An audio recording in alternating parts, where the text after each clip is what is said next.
You've heard the name 1,000 times. It is carved into the stonework of cathedrals, whispered in prayers for millennia, and debated by scholars in the quiet corners of ancient libraries. But what if the name you know is merely a mask for something far older? Something that was deliberately silenced? In the earliest fragments of history, there existed a sound so sacred, so terrifying in its raw power, that speaking it aloud was an act that could shatter the boundaries between the human and the divine. This was not just a label for a deity. It was believed to be the vibration of creation itself, a key that could unlock the architecture of reality. And then, one day, silence fell. The pronunciation was lost. The vowels were stripped away. The true sound was forbidden, buried under layers of tradition and fear. Why would a civilization go to such lengths to erase the very thing they held most sacred? What were they trying to protect us from? Or perhaps, more disturbingly, what were they trying to protect themselves from? When we open the pages of the Hebrew Bible, we encounter a strange phenomenon almost immediately. We see titles, Lord, God, the Almighty, but these are descriptions, not names. Beneath these titles, hidden in the original Hebrew text, lies a four-letter sequence that defies easy translation. Yod, He, Vav, He. The Tetragrammaton. It appears nearly 7,000 times, woven into the very fabric of the text, yet for centuries, Jewish tradition has mandated that it never be spoken. When a reader encounters these four letters, they substitute a different word entirely. Reverence usually This is not a matter of repetition, religious doctrine for us erasure, today, but a highlighting historical the anomaly of the worth forbidden exploring. name. We are looking at an ancient text not as a manual of faith, but as a surviving artifact of a lost world. When we strip away the modern interpretations and look strictly at the ink on the parchment, we find a curious void where a name should be. It is a silence that screams for attention. Why would the most important word in a text be the one word that cannot be said? Most explanations offered today are simple. They speak of reverence, of the commandment not to take the name in vain. But reverence usually invites repetition, not erasure. We repeat the names of those we honor. We carve them into monuments. We teach them to our children. To hide a name suggests a different motivation entirely. Fear. Not the fear of offending a deity, but the fear of accessing a power that humanity was no longer trusted to wield. Consider the story of the high priest in the ancient temple of Jerusalem. According to tradition, he was the only individual permitted to speak the name, and he could do so only once a year, on the Day of Atonement, within the terrifying isolation of the Holy of Holies. The ancient accounts describe this moment not as a joyful prayer, but as a perilous operation. The priest would emerge pale and trembling. Those outside would wait with bated breath, terrified that if he pronounced the name incorrectly, or perhaps too correctly, he would not survive the encounter. There is a subtle detail in the book of Exodus that often goes unnoticed by the casual reader. When Moses stands before the burning bush, he asks for the name of the voice speaking to him. The response he receives is cryptic. I am that I am. It is a philosophical riddle, a statement of being. But hidden within the grammatical structure of that Hebrew phrase is a connection to the four-letter name, suggesting that the name itself is a form of the verb to be. Point. This implies that the name is not a noun. Correct. The name will It is a unlock verb. everything. It is But an it is active dangerous. force. To speak the name in the ancient mindset might have been to participate in the act of existence itself. If the name means he causes to be, then speaking it was not just addressing a god, it was invoking the engine of creation. This is where the overlooked detail becomes crucial.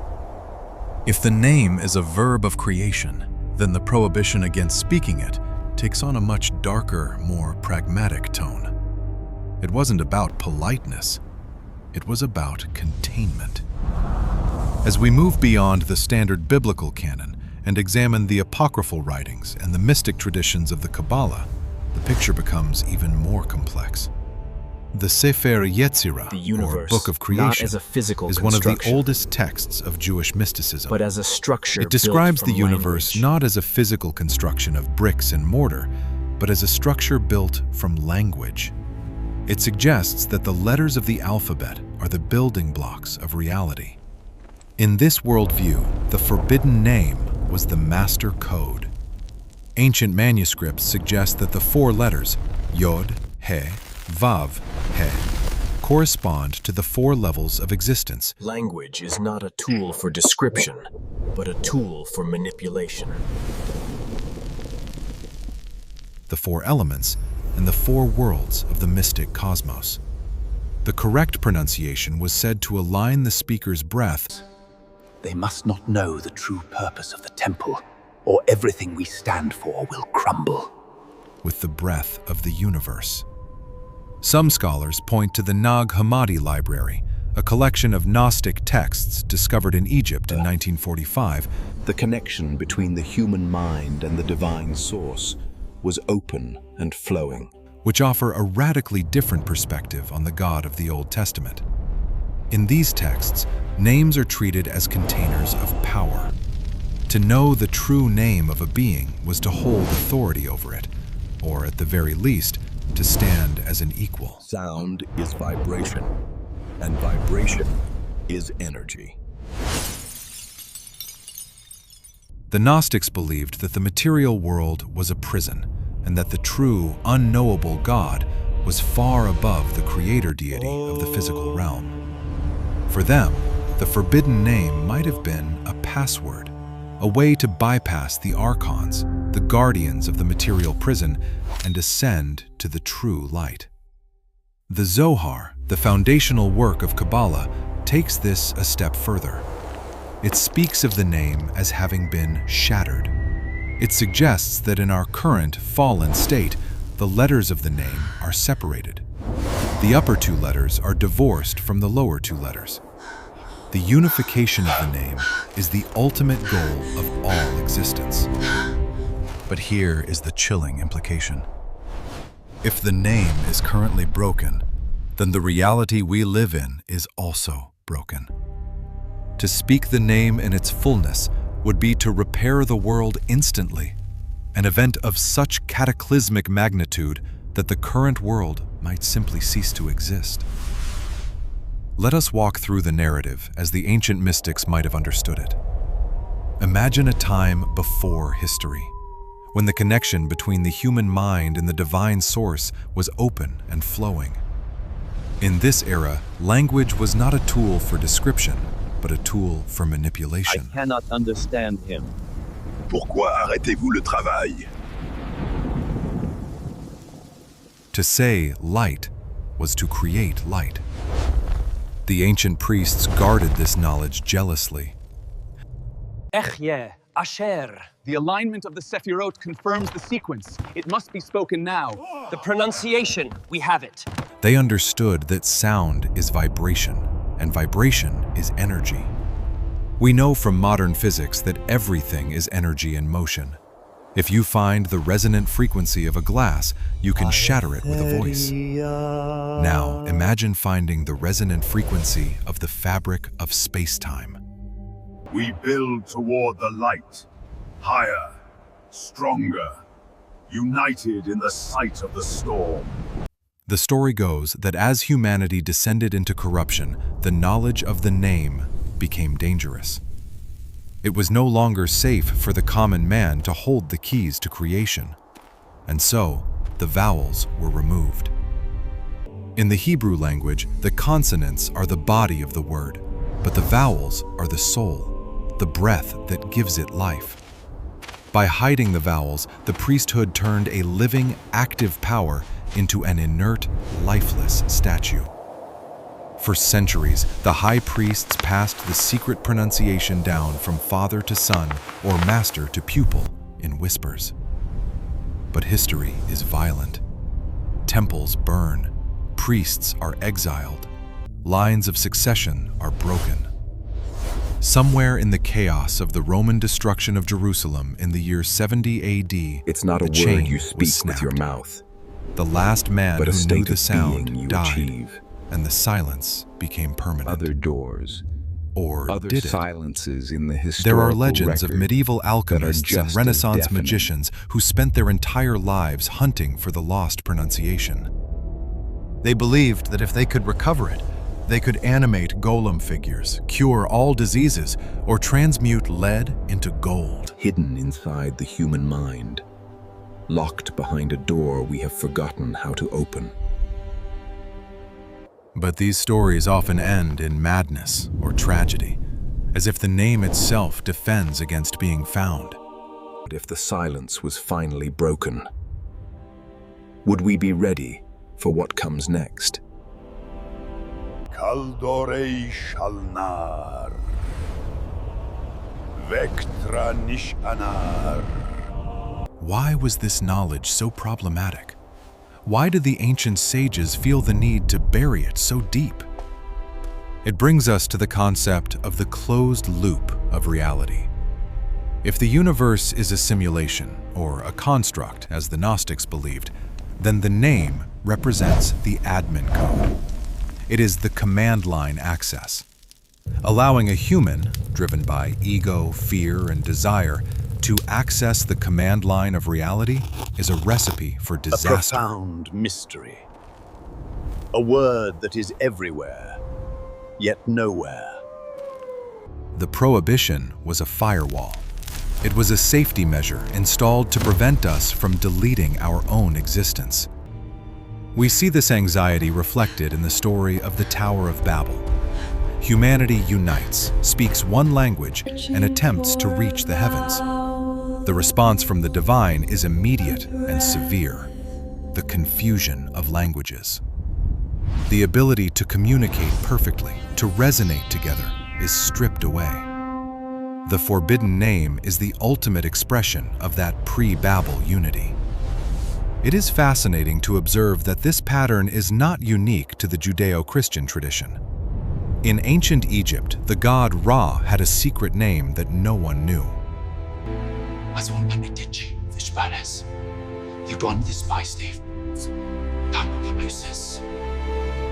The goddess Isis tricked him into revealing it, and by gaining his name, she gained his power.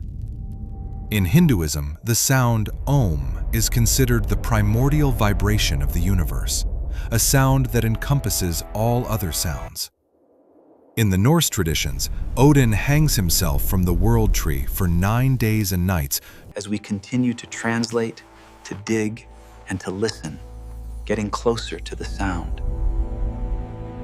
The name you know is merely a mask for something far older. just to learn the secret of the runes, symbols that carry magical power. Across the ancient world, we find the same persistent belief. The forbidden name is just the first seal. Sanctuary. Sanctuary. There is a mismatch between the words we speak and the true names of things. What were they trying to protect us from? We are living in a world of labels, separated from the essence of reality. The true name is a recurring motif because it speaks to a deep, intuitive sense of loss. We feel collectively that we have forgotten something vital. Even the way we structure our modern understanding of the world echoes this. We seek the theory of everything in physics, a single equation that unites gravity and quantum mechanics. The pronunciation was lost, leaving behind only hints. We are still hunting for the master code, just using the language of mathematics instead of the language of mysticism. This leads us to the uncomfortable questions that the ancient texts leave unanswered. If the name was it lost by accident appear Or nearly was it withdrawn? 7,000 times. Is the silence of the modern world a sign of our maturity or our abandonment?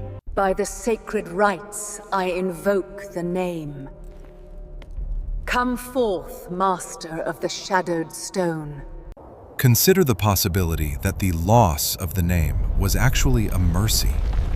If the ancient legends are true, and the name has the power to Temples alter burn. reality, then perhaps Priests we are are protected exiled. by our ignorance. Lines of succession We look are at the broken. chaos of our history.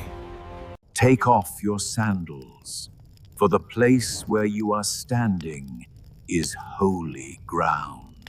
The wars, the cruelty, the destruction, and we must ask, what would we have done if we had the power to command existence itself? We would likely have unmade the world 1,000 times over. But there is another, more haunting possibility. Some esoteric traditions suggest that the name is not a word you speak with your mouth, but a state of being you achieve forbidden with your name consciousness. Is just They argue that the first pronunciation seal. was never lost because it was never just a sound. It was The a entrance frequency opens of once thought, a year a level on of the awareness. Day of Atonement.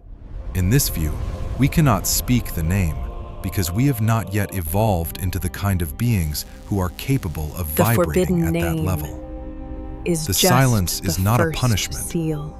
It is a waiting The room. forbidden name is just The ancient first manuscripts seal, remain silent on the leading to final further disposition of the name. celestial mysteries. They tell us it is hidden, but they do not tell us where. Is it hidden in the text, waiting for a code breaker? Is it hidden in the vibration of the natural world, in the sound of the wind and the waves? Or is it hidden inside the human mind, locked behind a door we have forgotten how to open? We are left with a profound mystery, a word that is everywhere, yet nowhere. A sound that defined the universe, yet cannot be heard. The forbidden name stands as a monument to the limits of human knowledge. It reminds us that there are boundaries we have not crossed, and perhaps boundaries we should not cross. As we close the book on this exploration, we do not find a definitive answer. Instead, we find a lingering sense of absence. The silence where the name should be is heavy. It has weight. It pulls at us, drawing us back to the ancient texts, back to the dusty scrolls, searching for a vowel, a breath, a whisper that might bridge the gap between the finite and the infinite. The story of the forbidden name is not just a story about theology. It is a story about the power of language, the danger of knowledge, and the enduring human desire to touch the divine. It suggests that there is a secret at the heart of the world, a secret that was once known and then, with great deliberation, was hidden away in the dark. But secrets have a way of surfacing. The texts are still there, the letters are still waiting, and as we continue to translate, to dig, and to listen, we have to wonder, are we getting closer to the sound? And if we did hear it, if the silence was finally broken, would we be ready for what comes next? The mystery of the name is a doorway.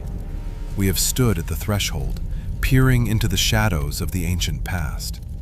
But there are other doors, other silences in the historical record that are just as deafening.